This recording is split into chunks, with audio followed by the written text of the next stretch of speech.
Assalamualaikum warahmatullahi wabarakatuh.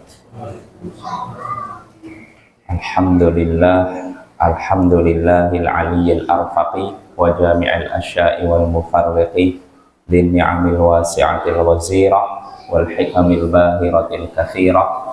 Thumma salatu ma'as salamin daimi ala rasulil qurasyil khatami wa alihi wa sahbihil abrar al-haizi maratibil fakhar, amma ba'd.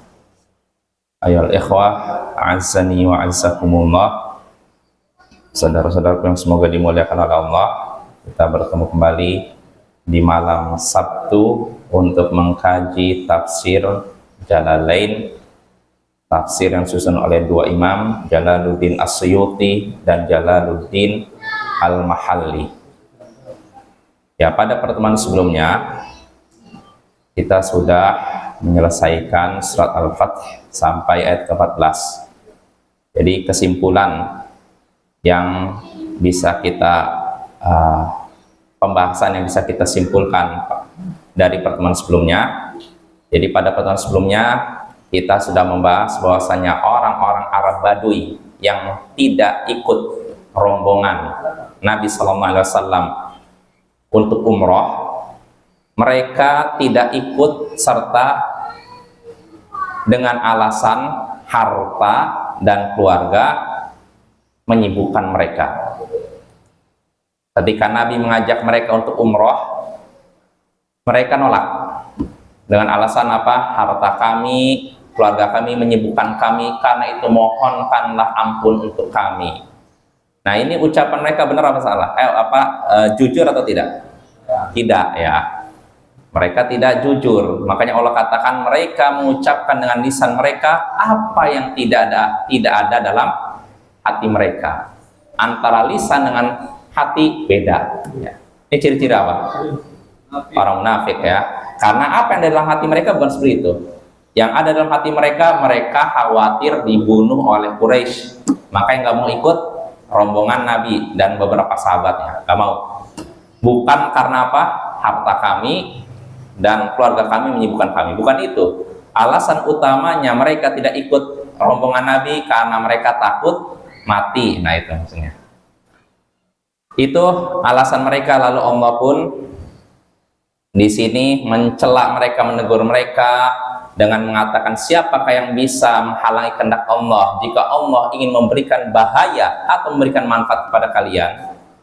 Bahkan Allah Maha mengetahui apa yang kalian lakukan.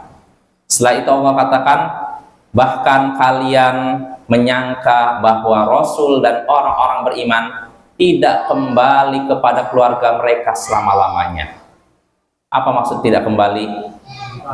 Meninggal, dihabisi oleh musyrikin Quraisy gitu. Ini prasangka siapa? Orang-orang Arab Badui yang munafik, Bapak, ya. Jadi tidak semua Arab Badui, sebagian Arab Badui, ya. Dan itu Allah katakan dihias-hiasi dalam hati kalian, dan kalian pun sudah berprasangka buruk, dan kalian adalah kaum yang binasa. Ya, jadi mereka berprasangka buruk bahwa Allah tidak akan menolong agamanya, tidak akan menolong Rasulnya. Nah, ini prasangka orang Arab Badui yang tidak ikut Nabi SAW untuk melaksanakan umrah. Lalu Allah mengancam siapa yang tidak beriman kepada Allah dan Rasulnya, maka sungguhnya Allah sudah menyediakan api yang menyala-nyala bagi orang kafir. Kemudian Allah menutup ayatnya dengan penggambaran tentang kekuasaannya. Allah katakan milik Allah lah kerajaan di langit dan di bumi. Allah mengampuni siapa yang Dia kehendaki dan menyiksa siapa yang Dia kehendaki, dan Allah Maha Pengampun lagi Maha Penyayang. Nah, itu pembahasan yang kita bahas pada pertemuan sebelumnya, Bapak, ya. Nah, sekarang kita masuk ayat yang ke-15, ya. Sebentar, ayat ke-15 dengan 15 saja, ya, kita 15. A'udzu billahi minasyaitonir rajim. Sayaqulul mukhallafuna idza talaqtum ila maghanima litakhudhuha dharuna nattabi'ukum yuriduna an yubaddilu kalamullah qul lan tattabi'una kadzalikum qala Allahu min qabl fasayaquluna bal tahsudunana bal kanu la yafqahuna illa qalila. Ya, ini aja dulu satu ayat ini. Sayaqulul mukhallafun idzan talaqtum ila maghanima, atau sayaqulul mukhallafun, orang-orang yang tertinggal akan berkata, idzan talaqtum ila maghanima, jika kalian pergi berangkat menuju harta rampasan perang, litakhuduha, untuk kalian ambil, dharuna nattabi'kum, biarkanlah kami mengikuti kalian. Orang-orang yang tertinggal tidak ikut rombongan bersama Nabi, tidak ikut bersama rombongan Nabi, akan berkata, orang-orang yang tertinggal itu akan berkata, jika kalian ingin mengambil harta rampasan perang, biarkanlah kami mengikuti kalian. Yuriduna an yubaddilu kalamullah, mereka ingin menukar, mengganti kalam Allah, perkataan Allah. Qul, katakanlah wahai Rasul, lan tattabi'una, kalian tidak akan mengikuti kami. Kadzalikum qala Allahu min qabl, demikianlah Allah telah berfirman sebelumnya. Fasayaqulun, mereka akan berkata, bal tahsudunana, bahkan kalian iri kepada kami. Bal kanu la yafqahuna illa qalila, bahkan mereka tidaklah mengerti kecuali sedikit saja. Mereka tidaklah mengerti kecuali sedikit saja. Nah, ini terjemahannya, atau kita baca terjemahan secara menyeluruh. Orang-orang yang tertinggal akan berkata, jika kalian ingin mengambil harta rampasan perang, biarkanlah kami mengikuti kalian. Mereka ingin mengubah kalam Allah. Katakan wahai Rasul, kalian tidak akan mengikuti kami. Demikianlah Allah telah berfirman sebelumnya. Maka mereka akan berkata, bahkan kalian iri kepada kami. Bahkan mereka tidaklah mengerti kecuali sedikit saja. Nah, ini terjemahnya. Nah, sekarang kita bahas ininya ayatnya. Di sini Allah berfirman, sayaqulul mukhallafun, orang-orang yang tertinggal itu akan berkata. Tertinggal dari apa? Lagi? Dari umrah bersama Nabi sallallahu alaihi wasallam dan beberapa sahabatnya. Maksudnya di sini adalah orang-orang Arab Badui, munafik, Bapak ya. Orang-orang yang tertinggal itu akan berkata, idzan talaqtum ila maghanima, jika kalian ingin pergi menuju rampasan perang. Maksudnya apa? Untuk mengambil rampasan perang. Di mana? Rampasan perang apa? Hiya maghanimu Khaybar, yaitu rampasan perang di Khaybar. Orang-orang tertinggal, orang yang tidak ikut umroh ini, akan berkata, jika Nabi dan para sahabatnya ingin mengambil harta rampasan perang di Khaybar, mereka akan berkata kepada Nabi dan para sahabatnya, Daruna nattabi'kum, daruna, biarkanlah kami, tinggalkanlah kami. Atau artinya gini, biarkanlah kami nattabi'kum, ikuti kalian. Artinya jangan halangi kami, biarkan kami ikuti kalian, biarkan kami ikut serta dengan kalian. Maksudnya apa? Linakhudha minha, supaya kami bisa mengambil darinya. Ngambil apa? Rampasan perang. Ini orang-orang munafik pengen enaknya aja. Ketika menuju ini Mekah, mereka mikir resikonya, wah dihabisi musyrikin Quraisy, ikut. Tapi ketika Khaybar, mereka tahu Khaybar itu ketika itu dalam kondisi orang-orang Yahudi melemah. Nah, maka mereka pandang, wah orang Yahudi bentar lagi akan habis, ya udah ikutlah, kamu ikutlah. Ini orang munafik ya, pengen enaknya aja. Kalau kaum muslimin lagi dalam keadaan ini, mereka ikut serta, menyatakan, kami juga sama kalian. Tapi kalau misalkan kaum muslimin lagi jatuh, salah kalian sih, kok kalian begitu? Jadi kalau lagi menang tiba-tiba ngaku bersama kaum muslimin. Ketika kaum muslimin lagi jatuh disalahkan kaum muslimin. Nah, ini orang-orang munafik, Bapak ya. Jadi di sini Allah katakan orang-orang yang tertinggal akan berkata, jika kalian ingin mengambil harta rampasan perang, kalian pergi untuk mengambil harta rampasan perang, daruna nattabi'akum, biarkanlah kami mengikuti kalian untuk mengambil harta rampasan perang tersebut. Yuriduna ayyubaddilu kalam Allah, mereka ingin mengubah kalam Allah. Imam Al-Mahalli mengatakan mereka bidzalika, dengan itu ingin mengubah kalam Allah. Dengan itu, dengan apa? Mereka dengan itu ingin mengubah kalam Allah. Sebelumnya ini loh, kalam Allah di sini apa arti kalam Allah? Perkataan Allah kan? Kata Imam Al-Mahalli sini wa fi qiraat, dalam suatu qiraat ada qiraat kalim Allah. Kalau kalam Allah ini artinya apa? Kalam perkataan. Kalim ini jamak dari kata kalimat, ya intinya sama perkataan Allah juga ya. Mereka ingin mengubah kalam Allah. Maksudnya apa? Mawa'idahu bi ghanaimi Khaybar ahlal Hudaybiyah khassah, yaitu janji Allah kepada orang yang mengikuti perjanjian Hudaybiyah secara khusus, mereka akan mendapatkan harta rampasan perang di Khaybar.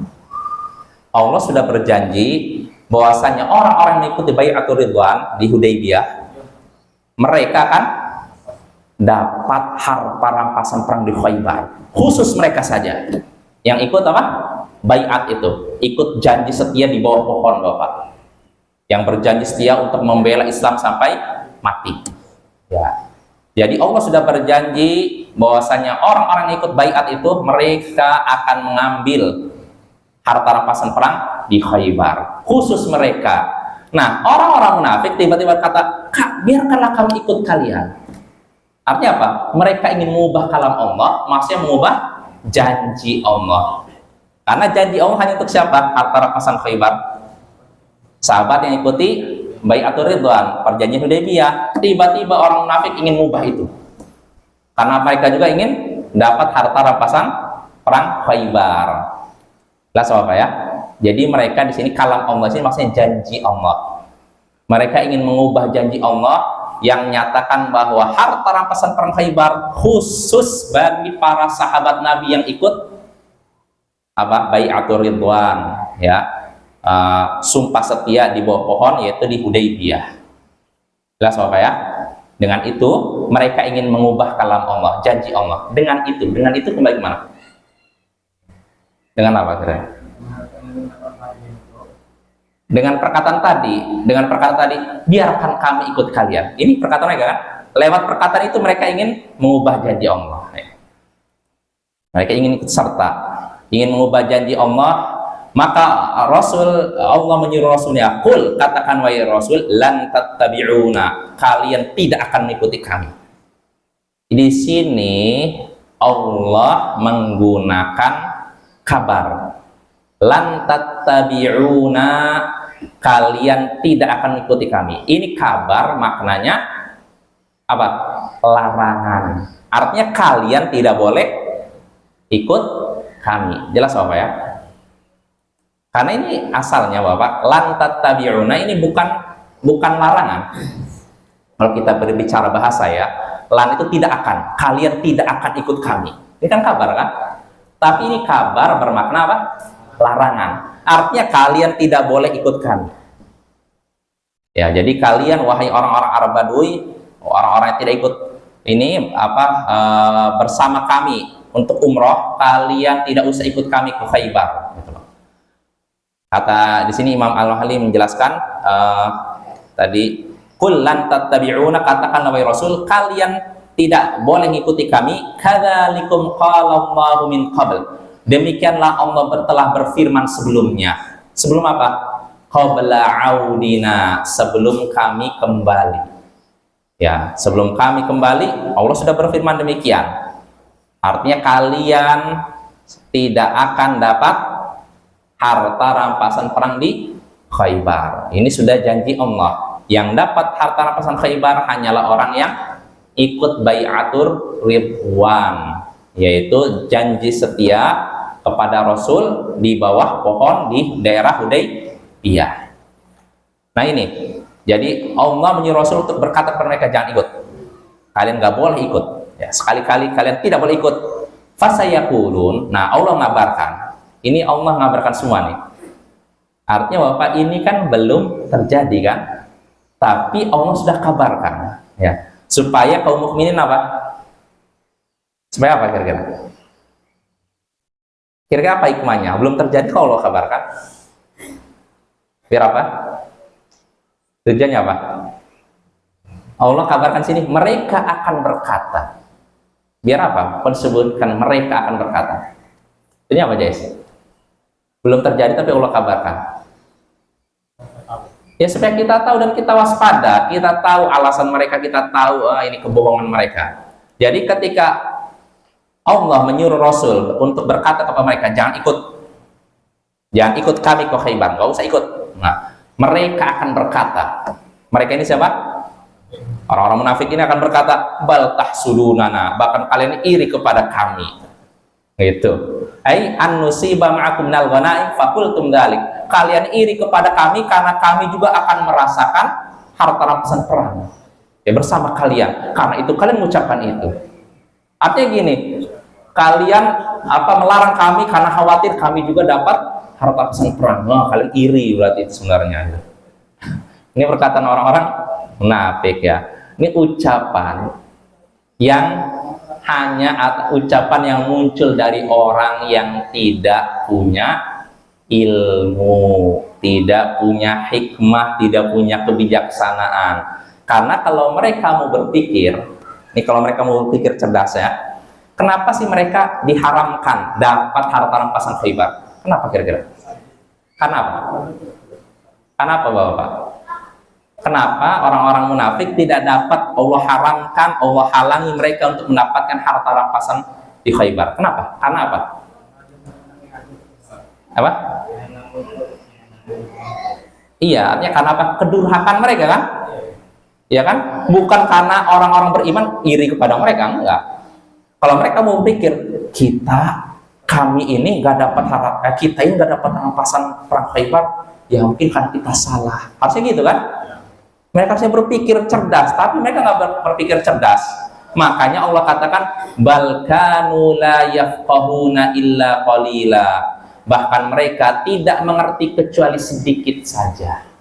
La yafqah itu tidak faqih. Faqihnya apa? Paham. Kalau orang tidak paham namanya apa? Jahil. Ya, artinya mereka ini pada kitanya bodoh. Kata Imam Al-Mahli, bal kanu la yafqahuna minad din illa qalilan minhum. Bahkan mereka tidak paham agama ini kecuali sedikit saja di antara mereka. Jadi orang munafik itu orang yang bodoh, Bapak ya. Makanya disebutkan dalam hadis, khislatani la tajtami'ani fi munafiq. Fiqhun fid din, husnus samtin wala fiqhun fid din. Nah ini. Dua sifat yang tidak akan terkumpul pada diri seorang munafik. Dua sifat yang tidak mungkin terkumpul pada diri seorang munafik. Apa itu? Akhlak yang baik dan paham akan agama. Dua sifat yang tidak akan berkumpul pada diri seorang munafik, yaitu akhlak yang baik dan paham akan agama. Ini dua sifat yang gak akan terkumpul pada diri seorang munafik, Bapak. Kalau salah satunya mungkin, contohnya bisa jadi ya, orang munafik ngerti agama. Maksudnya apa? Dia hafal Quran, bisa jadi kan? Hafal beberapa hadis, tapi akhlaknya rusak. Jelas Bapak ya? Atau akhlaknya baik secara lahir, kepada manusia baik, tapi dia tidak ngerti Islam, alias bodoh. Makanya dua sifat ini nggak akan terkumpul pada diri seorang munafik. Kalau salah satunya mungkin, tapi kalau dua-duanya nggak mungkin. Ya, makanya di antara sifat orang munafik ini bodoh, la yafqah. Mereka tidak paham, tidak ngerti, alias jahil ya dalam masalah agama. Jadi ketika mereka dapat dihalangi, tidak dapat dikabarkan, tidak dapat harta rampasan Khaybar, harusnya mereka berpikir, Oh, ini mungkin gara-gara apa? Dosa kita, gara-gara kita tidak ikut tidak menyambut ajakan Nabi. Oh ya udah, kita tobat aja deh. Harusnya gitu kan? Tapi mereka nggak berpikir gitu. Mereka berpikir, oh kalian ini, wahai orang beriman, kalian iri pada kami ya, karena kami akan ikuti kalian. Nanti kami sama-sama ngambil rampasan perang dengan kalian. Nah inilah puncak pengetahuan mereka, Bapak ya. Nah itu surat Al-Fath ayat ke-15. Nah dari ayat ini kita bisa mengambil beberapa pelajaran. Di antaranya pertama, kasih sayang Allah kepada orang-orang yang beriman ya. Karena dalam ayat tadi Allah sudah mengabarkan bahwa orang-orang beriman akan Allah berikan apa? Rampasan perang. Allah memuliakan mereka dengan memberikan rampasan perang di Khaybar. Dan Khaybar itu Bapak, ini adalah pusat kekayaan orang-orang Yahudi di Timur Tengah ketika itu. Ya maksudnya Khaybar Madinah sarung lah. Ada Khaybar, ada Bani Nadir, Bani Quraidah. Khaybar ini adalah kampung yang berbenteng-benteng. Orang Yahudi itu Bapak bikin kampung, bayangkan di Madinah bikin kampung berbenteng, ini isinya orang Yahudi. Di dalam benteng ada lagi rumah-rumah tinggi. Isinya apa itu? Kekayaan mereka dikumpulkan. Jadi mereka menguasai perekonomian Madinah ya. Nah, artinya kalau seorang bisa menjebol Khaybar, kira-kira apa yang didapat? Harta berlimpah itu loh. Karena orang Yahudi harus kita akui, mereka adalah orang yang berotak encer dalam masalah dunia cari ini Bapak ya. Jadi harus kita akui. Ya bisa jadi zaman sekarang kalau Bapak lihat medsos ini semuanya hampir milik orang Yahudi. Ya kalau gitu udah nggak usah kamu dakwah di medsos milik orang Yahudi gitu. Nggak juga Bapak ya. Jadi kita gunakan apa yang mereka hasilkan, kita gunakan untuk apa? Dakwah ya. Apa istilahnya senjata atau istilahnya apa? Senjata yang mereka tujukan kepada kaum muslimin dibalikkan kepada mereka lagi. Ini baru namanya cerdas ya. Jadi ketika mereka menyerang kita lewat medsos, apapun ya namanya, ini, jangan kita tinggalkan itu. Karena kalau kita tinggalkan, apa akibatnya? Ya kaum muslimin jadi apa? Habis. Karena perang di zaman sekarang itu Bapak bukan perang di dunia nyata, di dunia maya juga Bapak. Bahkan zaman sekarang dunia maya bukan lebih lagi, sangat berpengaruh pada dunia nyata Bapak. Kalau kita mau lihat nih contohnya aja ya, dari musim revolusi tahun 2011 itu yang di Timur Tengah itu, dimulai dari Tunisia, Mesir, terus mana lagi Libya, Yaman, terus Suriah nih. Penggeraknya apa? Medsos. Di Mesir Facebook. Kalau di Tunisia saya nggak tahu lah. Yang jelas medsos. Zaman medsos sekarang, jadi berita apa cepat tersebar. Akhirnya apa yang terjadi di Mesir, walaupun pemerintahnya ketika itu, penguasa itu udah berusaha menghentikan, tapi pergerakan medsos lebih cepat dari pergerakan tentara. Sehingga akhirnya apa? Penguasa ketika itu nggak sanggup menahan gelombang massa yang menuntut pemimpin untuk mundur. Nah itu peran medsos Bapak, di antaranya Facebook gitu. Jadi kalau ini kan produknya orang-orang kafir, tapi jangan kita tinggalkan. Kita gunakan itu untuk dakwah, untuk menyebarkan kebaikan ya. Ketika mereka menyerang dari situ, kita balas dari situ juga Bapak ya. Nah jadi tadi itu ya, orang-orang kafir, faedah pertama tadi, kasih sayang Allah kepada orang-orang beriman dengan diberikan kepada mereka harta rampasan perang di Khaybar. Itu faedah pertama. Faedah kedua, orang-orang munafik hidup dalam kebingungan, atau istilahnya pelin-pelan gitu. Mereka itu sikapnya cepat berubah, kadang A kadang B ya. Contohnya dalam ayat yang sudah disebutkan tadi, orang-orang munafik tiba-tiba ingin ikut serta kaum mukminin ke Khaybar. Padahal sebelumnya nggak mau. Nah, itulah berubah. Beda dengan orang beriman, dalam setiap keadaan selalu menaati Allah. Tapi orang munafik hanya mau menaati Allah kalau apa? Menguntungkan mereka. Tapi kalau merugikan, nggak mau mereka. Nah, ini orang-orang munafik, Bapak ya. Lalu faedah berikutnya yang bisa kita petik dari ayat tadi juga, janji Allah itu pasti terjadi dan tidak bisa diubah. Janji Allah itu pasti terjadi dan tidak bisa diubah. Ya, contohnya dalam ayat tadi, Allah sudah menyebutkan bahwasanya orang-orang beriman akan hanya orang-orang beriman yang akan mengambil harta rampasan perang di Khaybar. Ini janji Allah kan? Bisa diubah. Pertama, pasti terjadi tidak? Pasti. Karena di kemudian hari Khaybar takluk. Ditaklukkan oleh kaum muslimin lewat seorang sahabat Nabi siapa? Ali bin Abi Thalib ya. Nah, ini janji Allah pasti terjadi dan tidak bisa diubah. Contohnya tadi, Allah menjanjikan hanya kaum muslimin yang akan mengambil harta rampasan perang Khaybar. Artinya janjinya Khaybar akan runtuh di tangan kaum muslimin. Ternyata terjadi tidak? Terjadi. Nah, terus janji Allah ini bisa diubah tidak? Tadinya kan hanya untuk orang beriman, tiba-tiba orang munafik juga boleh. Bisa? Tak bisa. Nah, makanya Allah katakan tadi kan, orang-orang munafik mereka yuriduna an yubaddilu kalam Allah. Mereka menginginkan untuk mengganti kalam Allah, yaitu mengganti janji Allah. Nah, mereka ingin mengubah, tapi bisa tidak? Tidak bisa ya. Lalu faedah berikutnya, ini faedah yang keempat ya.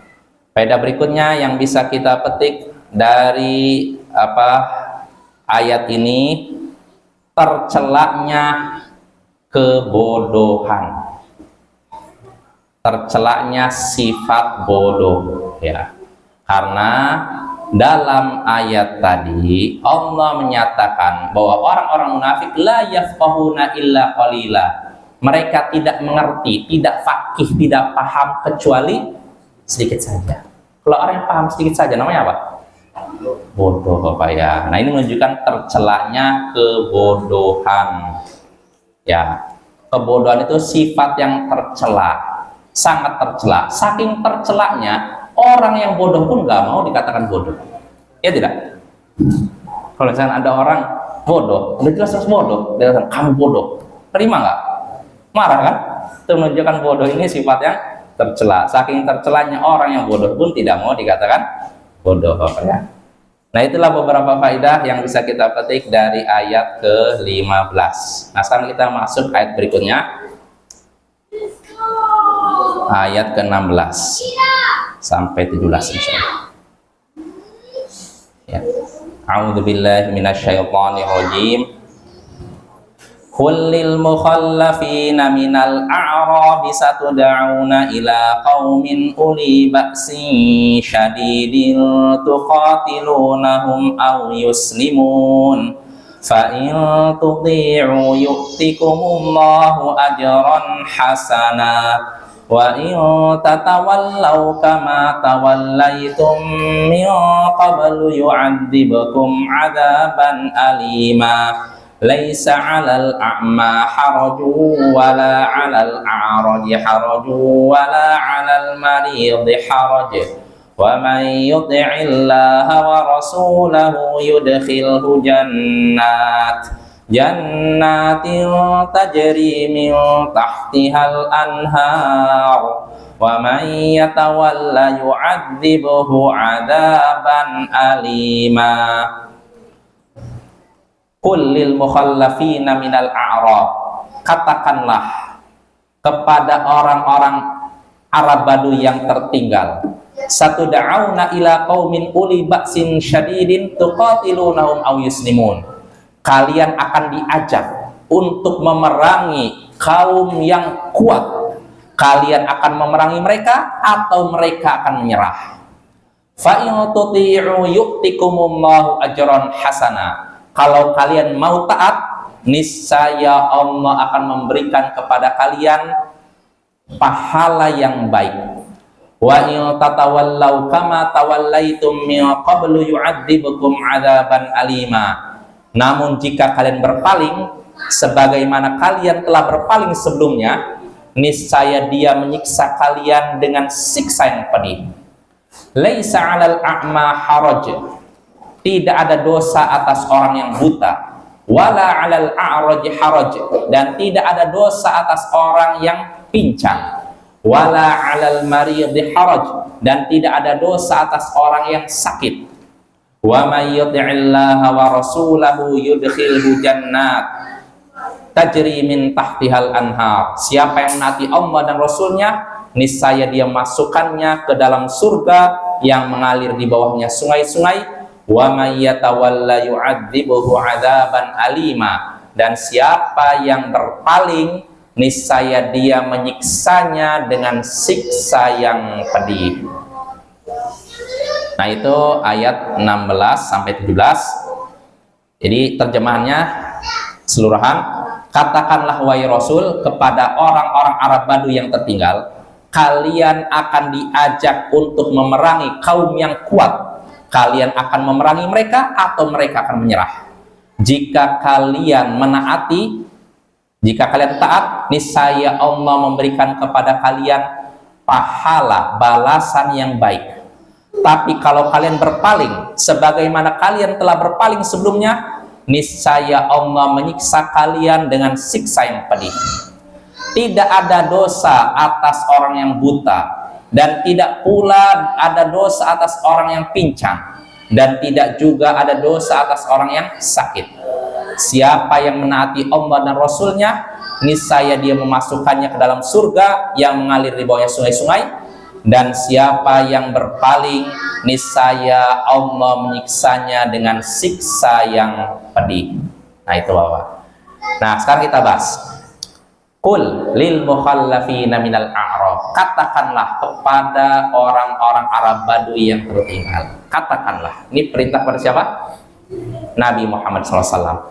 Katakanlah kepada orang-orang Arab Badui yang tertinggal, satud'auna ila qaumin uli ba'sin syadid. Kalian akan diajak untuk memerangi kaum yang kuat. Katakanlah wahai Nabi kepada orang-orang Arab Badui yang tertinggal, tidak mau ikut umrah bersama Nabi, kalian akan diajak memerangi suatu kaum yang kuat. Perkataan ini tujuannya untuk apa? Kalian akan diajak untuk berperang melawan kaum yang kuat. Apa tujuan Allah menyuruh Rasul untuk berkata demikian? Ada yang tahu? Apa? Ya, di sini kata Imam Al-Mahalli ikhtibaron, untuk menguji mereka. Jadi nguji ini. Jadi katanya mereka kan mau ikut apa tadi? Khaybar kan?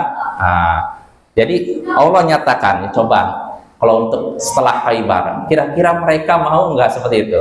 Maka Allah nguji, Allah nyuruh Rasul itu nguji mereka. Katakanlah wahai Rasul kepada mereka, kalian akan diajak untuk memerangi kaum yang kuat. Nah, kira-kira mau tidak ikut perang? Nah, itu Bapak ya. Ini ujian Bapak ya. Nah, ujian untuk orang-orang apa? Munafik. Nah, kaum yang kuat itu siapa? Kalian akan diajak untuk memerangi kaum yang kuat. Di sini Imam Al-Mahalli menyebutkan qilahum Bani Hanifah ashabul Yamamah. Mereka adalah Bani Hanifah, yaitu suku yang menguasai Yamamah. Suku yang menguasai Yamamah ini suku yang kuat. Orang Yamamah ini terkenal kuat orangnya keras. Nah, ini penafsiran pertama. Wakil dan ada yang menyatakan Faris wa Rum, Persia dan Romawi. Nah, ini nih, ini ujian untuk siapa? Orang-orang Badui. Mereka katanya ingin ikut ke Khaybar, Ya, udah Khaybar gak usah lah. Sekarang kalian nanti nih akan diajak berperang memerangi Bani Hanifah atau memerangi Persia Romawi. Kira-kira lebih rendah daripada Quraisy atau lebih kuat? Lebih kuat. Nah, lihat reaksi orang munafik seperti apa. Ini namanya apa? Ujian. Nah, dan ini menunjukkan bolehnya menguji seseorang untuk mengetahui apa? Kadar keimanannya dan pengetahuannya akan agama. Boleh Bapak ya? Yang nggak boleh itu menguji seorang tanpa dibutuhkan. Jelas Bapak? Menguji seorang tanpa dibutuhkan. Inilah yang dikatakan bid'ah. Jadi menguji seorang dalam Islam yang bid'ah itu ketika menguji tanpa dibutuhkan. Menguji seorang muslim dengan alasan tidak jelas. Padahal udah jelas muslim. Contohnya gini, ada orang kelihatan sholat atau nampak syiar Islam pada dirinya, ya misalkan sholat atau dia mungkin apalah megang Quran ini, tiba-tiba coba cek nih, ini muslim atau bukan, coba kasih pertanyaan. Nah ini nggak boleh seperti ini Bapak ya. Al aslu apa yang namanya seseorang itu selamat. Kalau memang ini seorang muslim Bapak ya, orang muslim, maka hukum asalnya dia selamat. Makanya dalam sholat, kalau misalkan ada orang tidak dikenal jadi imam, nggak perlu kita mempermasalahkan dia Syiah bukan, dia Khawarij bukan, jangan. Hukum asalnya dia akidahnya benar sampai jelas. Suatu hari dia berkata Abu Bakar kafir, Umar kafir, Utsman kafir, Ali yang beriman. Nah baru ini namanya apa? Syiah. Jangan sholat di belakangnya. Tapi kalau kita nyaksikan ada seorang muslim nampak ciri-ciri keislaman pada dirinya, lalu dia jadi sholat, jangan dipermasalahkan. Ya kan hukum asalnya seorang itu akidahnya benar, adil, tidak fasik Bapak ya. Jadi kita kembali lagi, di sini Allah menyuruh Rasul untuk menguji mereka. Allah menyuruh Rasul untuk berkata kepada Arab Badui yang tidak ikut Nabi ke Mekah, kalian akan diajak memerangi kaum yang kuat. Bisa Bani Hanifah yang ada di Yamamah atau Persia dan Romawi. Tuqatilunahum aw yuslimun. Kalian akan memerangi mereka atau mereka akan menyerah. Fala tuqatilun, sehingga kalian tidak perlu berperang. Nah, ini ditawarkan untuk memerangi apa? Orang-orang kuat nih. Apa kelompok kuat. Lalu Allah katakan fa in tuti'u yu'tikumullahu ajran hasana. Kalau kalian taat, maksudnya kalian mau memerangi mereka, yu'tikumullahu ajran hasana. Niscaya Allah memberikan kepada kalian pahala ganjaran yang baik. Maksudnya apa? Kata para ulama, sebagian ulama mufassirin, surga. Kenapa surga? Karena balasan bagi orang yang berjihad adalah surga, Bapak ya. Ini kalau kalian mau menaati panggilan Allah tadi ya. Wa itatawallau, tapi kalau kalian berpaling, kama tawallaitu min qabl, sebagaimana kalian dulu berpaling. Kapan dulu berpaling? Waktu mau ke Mekah ya. Kalau kalian berpaling, tidak mau lagi ikut perang, sebagaimana dulu kalian diajak menuju Mekah, kalian tidak ikut, yu'adzibukum adzaban alima. Niscaya Allah akan menyiksa kalian dengan siksaan yang pedih. Kenapa disiksa? Karena kalian tidak ikut perang tanpa alasan yang dibenarkan, tanpa uzur. Artinya Bapak, kalau punya alasan yang dibenarkan, uzur yang dibenarkan, boleh seorang tidak ikut perang. Pertanyaannya apa saja uzur, alasan yang membolehkan tidak ikut jihad? Allah sebutkan pada ayat setelahnya. Allah katakan laisa 'alal a'ma haraj. Tidak ada dosa atas orang yang buta. Wala 'alal a'raj haraj, dan tidak ada dosa atas orang yang pincang. Wala 'alal marid haraj, dan tidak ada dosa atas orang yang sakit. Tidak dosa karena apa? Fitarkil jihad, karena meninggalkan jihad. Artinya Bapak, orang yang buta tidak wajib jihad. Orang yang pincang tidak wajib jihad. Orang yang sakit tidak wajib jihad. Artinya selain tiga orang ini wajib jihad, apa ya? Jelas Bapak? Masih ada waktu. Lihat lagi, kita selesaikan. Lalu Allah katakan, wa may yuti'illaha wa rasulahu yudkhilhu jannat. Siapa yang menaati Allah dan Rasulnya, maka Allah akan masukkannya ke dalam surga tajri min tahtihal anhar, yang mengalir di bawahnya sungai-sungai. Wa may yatawalla yu'adzibuhu 'adzaban alima, dan siapa yang berpaling maka Allah akan menyiksanya dengan siksa yang pedih. Nah, itu Bapak ya. Itulah ayat yang ke-16 dan ayat ke-17. Nah, dari dua ayat ini kita bisa mengambil beberapa faidah, beberapa pelajaran. Di antaranya pertama, bolehnya menguji seseorang untuk apa? Mengetahui kadar keimanan, kejujurannya. Jika memang dibutuhkan, sekali dibutuhkan. Kalau nggak dibutuhkan nggak boleh, ya. Yang dibutuhkan contohnya sudah apa? Ya, contohnya Bapak, kita punya anak perempuan, lalu ada laki-laki yang mau melamar. Boleh nggak diuji laki-laki ini? Boleh, Saudara? Harus ya? Boleh Bapak ya. Walaupun ya, kalau memang orang melamar udah jelas, akidahnya jelas, manhajnya jelas, akhlak udah jelas bagus, nggak perlu diuji. Tapi kalau orang jelas samar-samar, baru diuji. Ya, Bapak ya.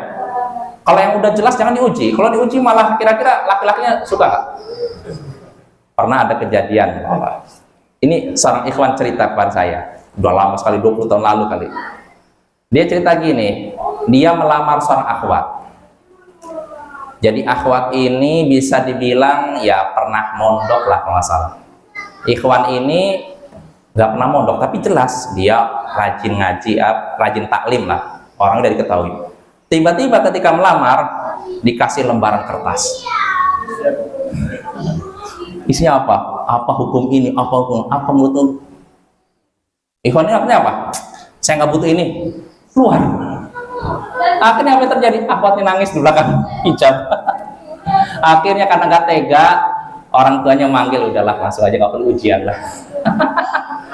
Nah itu kalau gitu keterlaluan Pak ya. Artinya kalau memang orang yang sudah jelas, kita tahu kenal dia selama ini akhlaknya seperti apa, manhajnya bagaimana, akidahnya, nggak usah diuji. Yang diuji itu kalau orang yang nggak jelas, majhul istilahnya. Orang nggak dikenal dari mana, tiba-tiba datang mau melamar anak kita. Nah ini baru kita uji. Kamu selama ini belajar di mana, ya kan? Karena nggak mungkin kita nerima orang yang tidak jelas. Itu apa ya? Apa? Ya itu ya. Dan semacamnya. Ya mungkin cukup itu aja Bapak ya. Insya Allah faedah berikutnya pada pekan berikutnya ya. Ya subhanakallahumma bihamdik, asyhadu an la ilaha illa anta, astaghfiruka.